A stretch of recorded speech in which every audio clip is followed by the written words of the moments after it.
باللہ من الشیطان اللعین الرجیم بسم اللہ الرحمن الرحیم الحمد للہ والصلاة علی اہلہا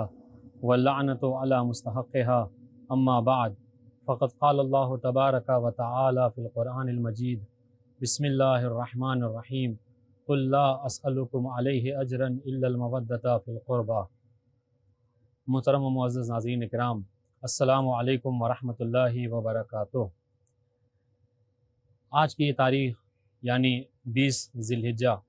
ایک روایت کے مطابق ہمارے اور آپ کے ساتویں امام موسیٰ ابن جعفر علیہ الصلاۃ والسلام کی تاریخ ولادت ہے، اور امام کی عظمت اور فضیلت کا کیا کہنا، امام کی جو حیات طیبہ ہے اس کا کیا ذکر، کیونکہ امام بھی اہل بیت کی اس فرد میں داخل ہیں کہ جن کی محبت و مودت کو اجر رسالت قرار دیا گیا ہے۔ آپ دیکھیے کہ پیغمبر اسلام کو مخاطب کر کے پروردگار عالم ارشاد فرما رہا ہے کہ میرے حبیب قل لا اسألکم علیہ اجرا الا المودۃ فی القربى، اے میرے حبیب ان سے کہہ دو کہ میں بطور اجر رسالت تم سے کچھ نہیں چاہتا مگر یہ کہ اپنے اہل بیت کی محبت و مودت تم سے چاہتا ہوں۔ تو جن اہل بیت کی مودت و محبت کو فرض قرار دیا گیا ہے قرآن مجید میں، انہی اہل بیت کی ایک فرد ہمارے اور آپ کے ساتھ امام موسیٰ ابن جعفر علیہ السلام ہے۔ امام موسیٰ ابن جعفر علیہ السلام کی تاریخ ولادت کی جہاں تک بات ہے تو اس میں راویوں کے درمیان اختلاف ہے، لیکن آج کی جو تاریخ ہے 28 ذی الحجہ، اس کے حوالے سے بھی ایک روایت پائی جاتی ہے کہ آپ کی ولادت 28 ذی الحجہ سن 128 ہجری کو مقام ابوا میں ہوئی۔ اب یہ مقام ابوا کیا ہے؟ تو اکثر جن لوگوں نے تاریخ پیغمبر اسلام کا مطالعہ کیا ہوگا ان پر یہ مقام ابوا ضرور واضح ہوا ہوگا۔ کیوں؟ اس لیے کہ مقام ابوا مکہ اور مدینہ کے درمیان میں یہ وہی مقام ہے کہ جس مقام پر جناب پیغمبر اسلام کی والدہ گرامی جناب آمنہ بنت وہب کی قبر مبارک ہے۔ تو امام موسیٰ ابن جعفر علیہ السلام کی ولادت بھی مقام ابوا میں ہوئی ہے۔ اچھا، یہ مقام ابوا میں امام کی ولادت کیسے ہوئی؟ تو اس کے حوالے سے راوی بیان فرماتے ہیں، مورخین نے بیان کیا کہ جب چھٹے امام علیہ السلام حج سے فارغ ہو کر مدینے کی طرف واپس ہو رہے تھے تو راستے میں چونکہ مکہ اور مدینہ کے درمیان میں مقام ابوا واقع ہے، اسی مقام پر ہمارے اور آپ کے ساتھ امام کی ولادت واقع ہوئی۔ تو جہاں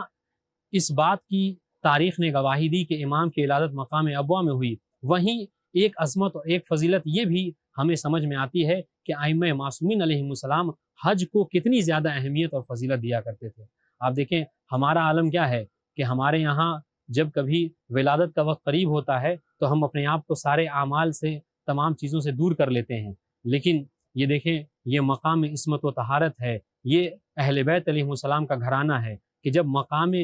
ولادت کا وقت قریب ہو رہا ہے اس وقت بھی آپ کی والدہ گرامی جناب حمیدہ حج کو ترک نہیں کر رہی ہیں بلکہ حج پر اپنے والی و وارث کے ساتھ جا رہی ہیں، اور جب واپس ہو رہی ہیں تو واپسی میں امام کی ولادت ہو رہی ہے۔ تو اس سے یہ بھی سمجھ میں آ رہا ہے کہ اہل بیت علیہ السلام نے کس طریقے سے حج کو اہمیت اور عظمت بخشی ہے۔ تو یہ بہرحال امام کی زندگی کا ایک گوشہ کہ جس میں حج کی عظمت و فضیلت ہمیں سمجھ میں آتی ہے۔ ایک اور بات جہاں پہ تک مورخین نے لکھا کہ آپ کی والدہ گرامی کا نام حمیدہ خاتون تھا،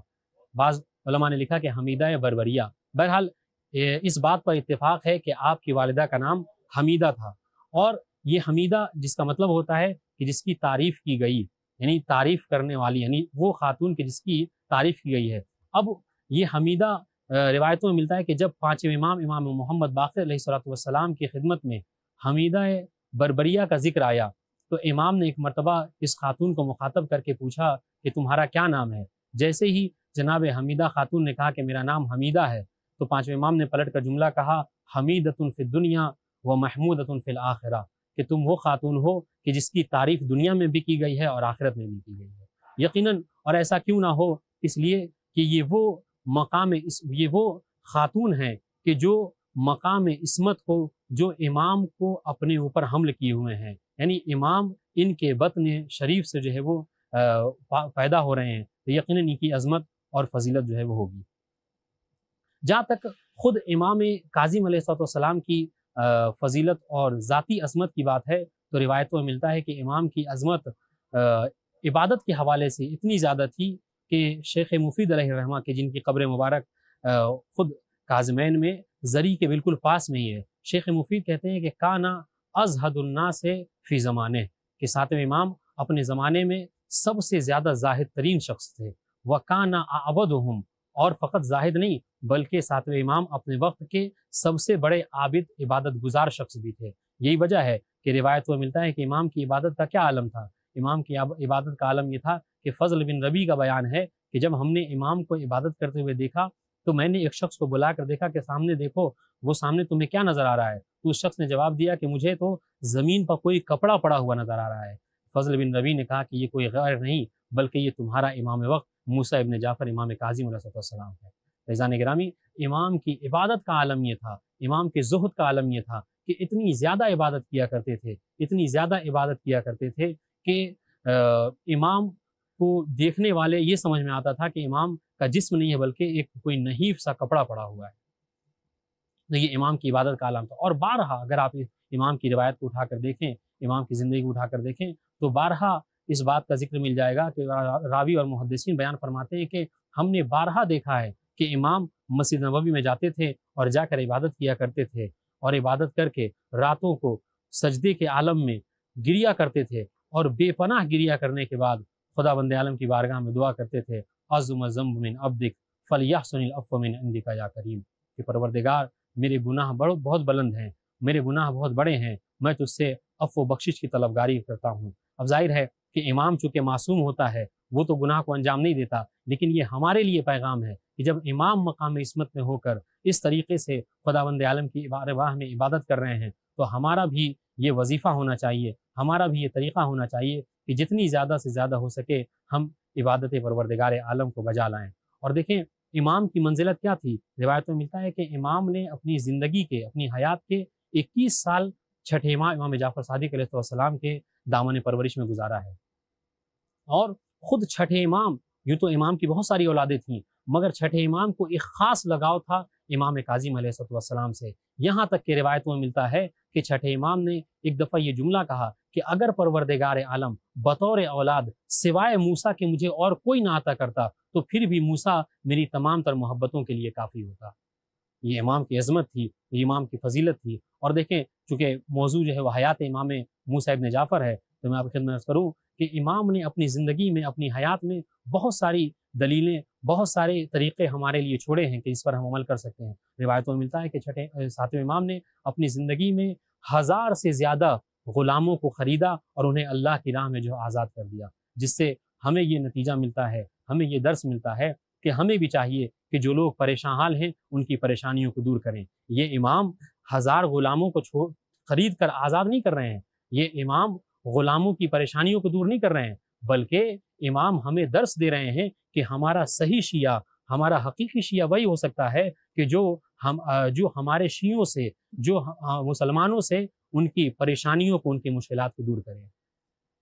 اب دیکھیں جب ساتویں امام کی زندگی کی بات ہے تو میں خدمت میں عرض کروں کہ امام علیہ السلام کی عظمت اور فضیلت کیا تھی۔ روایتوں میں ملتا ہے کہ امام کی عظمت یہ تھی، امام کی فضیلت یہ تھی کہ امام نے گرچہ اپنی زندگی کا ایک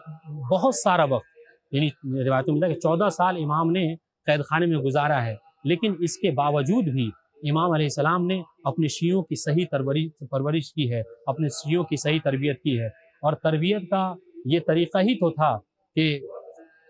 صفوان جمال کا واقعہ کسی نے نہیں سنا ہے۔ صفوان جمال یہ کون سے امام تھے؟ یہ کون تھے؟ امام روایتوں میں ملتا ہے کہ امام کے حقیقی شیعہ تھے۔ یقیناً جب یہ واقعہ میں پڑھتا ہوں تو ایک عجیب سی کیفیت طاری ہوتی ہے انسان کے اوپر۔ آپ دیکھیں کہ صفوان جمال کی کیا مطلب منزلت و مقام ہے، ایز اے شیعہ امام بتا رہے ہیں کہ ہماری کیا عظمت اور فضیلت ہونی چاہیے۔ روایتوں میں ملتا ہے کہ ایک مرتبہ صفوان جمال کو مہدایا امام نے، اور بلانے کے بعد ساتھ امام صفوان کو مخاطب کرتے ہیں اور کہتے ہیں صفوان تمہارے تمام کام مجھے بہت پسند ہیں سوائے ایک کام کے۔ صفوان تڑپ گئے، کہا مولا وہ کون سی بات ہے، وہ کون سا کام ہے؟ امام نے فرمایا میں نے سنا ہے کہ تم ہارون کو اپنے اونٹوں کو جو ہے وہ کرائے کے طور پر دیتے ہو۔ اس سے پہلے میں آپ کو کروں کہ صفوان جمال کو جمال کیوں کہتے ہیں؟ اصل میں گزشتہ زمانے میں جو انسان جو کام کیا کرتا تھا